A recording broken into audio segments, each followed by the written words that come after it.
So in this video I want to talk to you about the 4 mistakes that I've made and I continue to make with my Betfair trading. So for anybody that doesn't know, I've recently started trying to teach myself how to trade on Betfair. I'm really intrigued by the concept, it's really exciting to me, and I want to try and achieve something that a lot of people fail to achieve. I want to really try and challenge myself and push myself and see if I can achieve something which is very, very difficult to do. Obviously, if I do achieve that and I do develop some strategies with a profitable edge, which comes along with them, the monetary side of it and the money, what you can earn from building an edge within the market, will obviously be very nice, and it's obviously what I'm working towards. But for me personally, I'm just doing it as a challenge currently to see if I can actually succeed in something which is very difficult to succeed at. Now, when I first loaded up a horse race on BetAngel, which is the trading software I use, I had absolutely no idea what I was looking at. There was numbers flashing around all over the place.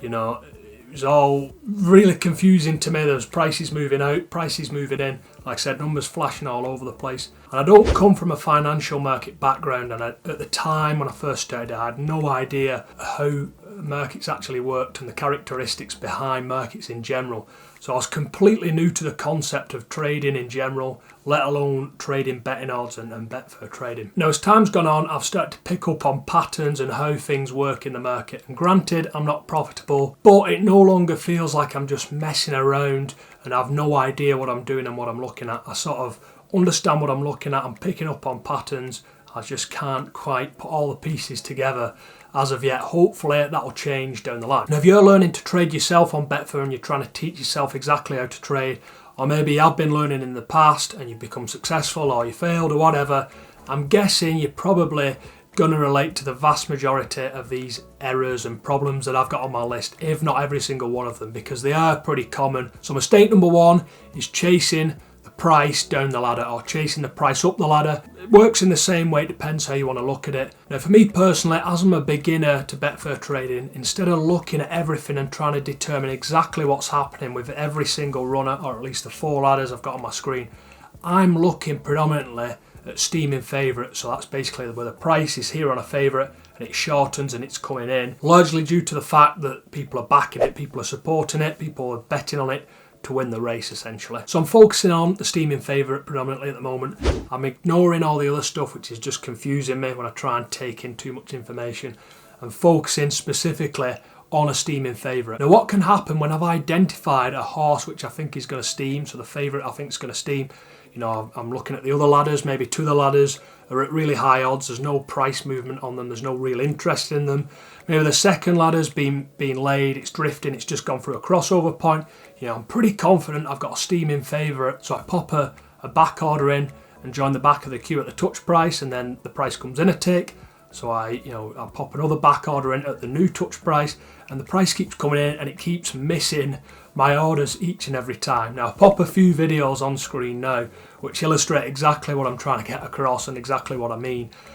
You know, it's funny watching them back in hindsight retrospectively, but at the time it's really annoying, it's really frustrating, because you've identified what you're looking for, you've identified a steaming favourite, you've got it right, but you were just too slow, and this has happened to me on countless different occasions. Now, when this first happens to me, each time this happens to me, it obviously upsets me a little bit and bugs me a little bit, because obviously I've identified exactly what was going to happen. It happened, I was right, but I was too slow to react and I missed the opportunity, even though I knew it was going to happen in the first place. It's a little bit annoying, of course, but when you look back on it retrospectively, you kind of got to sort of take it as a win. Obviously not literally a win, but you identified what was going to happen, it did happen, you was right, everything you were seeing was right, you just reacted a little bit slowly to the situation. Now, to me, this is pretty natural. For someone who's new to Betfair trading, I would imagine this happens to a lot of people where they're kind of a little bit behind what's going on. They're identifying what's going to happen, they just identify it too slowly, and by the time they do pick up on it, it's already happened, it's already steamed in this case. So I'm hoping over time I can sort of pick up my speed and sort of identify when steaming favourites are going to occur much more quickly than I have been doing in some cases. Now, number 2 is fooled by manipulation, or fooled by spoofing, or fooled by false money. However you want to sort of frame it. Now, manipulation and false money and spoofing, if you don't know, if you're just in the match betting world, you've not ventured into the world of Betfair trading, it's exactly what it says on the tin. It's people putting money into the market without the intention of actually placing the bet. So let's say the touch price is 2.5, they might put in £3,000 at 2.56, which is a few ticks away from where the money is matching on the backside. Now, they're not putting this money in to get matched, they're putting this money in to sort of manipulate the way people are thinking within the market. People like me who are new to trading, they see all this money from all these spoofers and these manipulators, and all this money's lining up on the backside of the book. It looks to me, and it probably looks to like a lot of other traders, that the price is going to come in, the price is going to shorten because there's all this money on the backside. What I've found and what catches me out a few times, I'm getting a little bit better at identifying when this does happen. I put my orders in on the backside, anticipating that the price is going to come in, and then when enough people do it, enough newbie traders, I'm guessing this is what's happening, they generally pull the money, which is holding the price up, pop it back in on the lay side, and then it just eats through a few prices where all these newbie traders have just given away all their money because they got fooled and because they got manipulated. Now, I am getting a little bit better at identifying manipulation. I do find it happens quite a lot on low liquid markets where there's also not a great deal of volume matched on those markets as well. They tend to be targeted and manipulated quite a lot, I've found. And also you kind of sometimes see in the bigger markets false money sitting around, so there might be a few £100 dotted at or around the touch price, and then a few ticks up there might be someone with like £3,500 waiting in the queue, and it just looks so out of place, it just looks so false. So I'm getting a little bit better at identifying false money and things like that. There's other reasons I've spotted why manipulation's occurring. Like I said, I am a beginner, but the one what's caught me out a few times is the price looking like it's going to come in, loads of money lined up on the backside. I start putting my bets in on the backside, anticipating a steam on the favourite.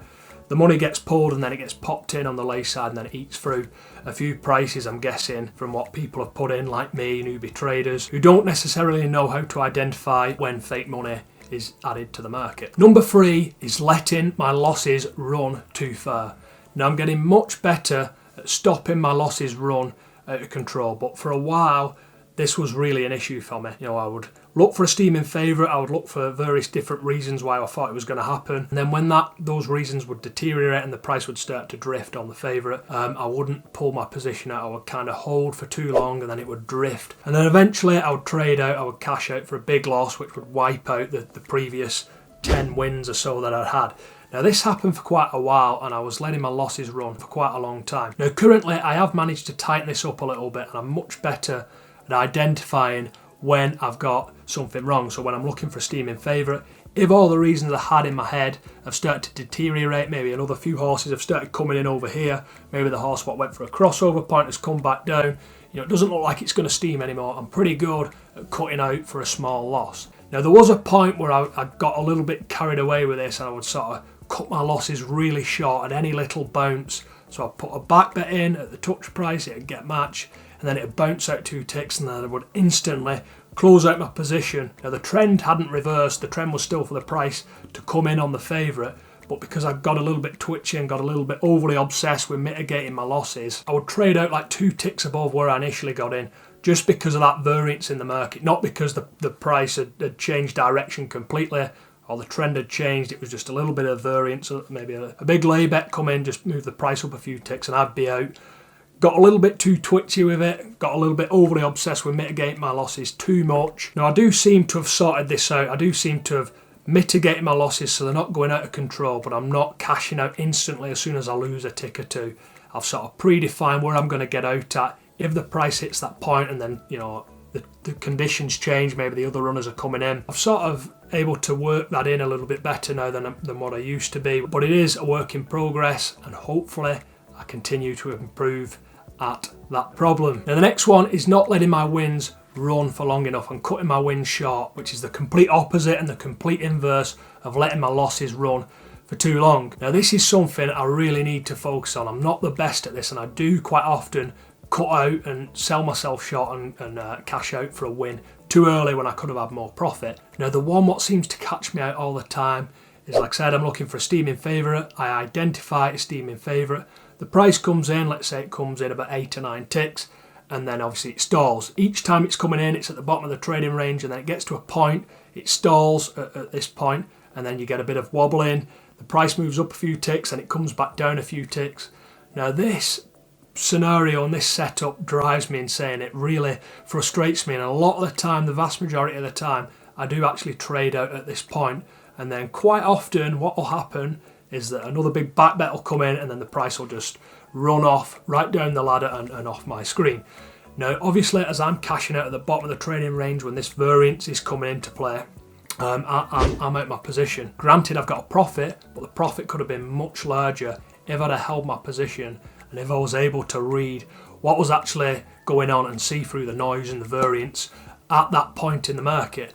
Now that's the one what catches me out the most, cashing out too early, trading out too early at the bottom of the trading range, when that little bit of variance happens and when people start finding value to lay and it moves up a few ticks and stuff like that. So that's what I'm going to be focusing on in terms of letting my wins run for as long as possible. Now with all those reasons, I am still learning at Betfair Trading. I'm still a complete newbie to it. I've been doing it properly and tracking all my results for less than a year. So I'm still learning, I'm still very new to it. I'm still seeing things that I don't understand.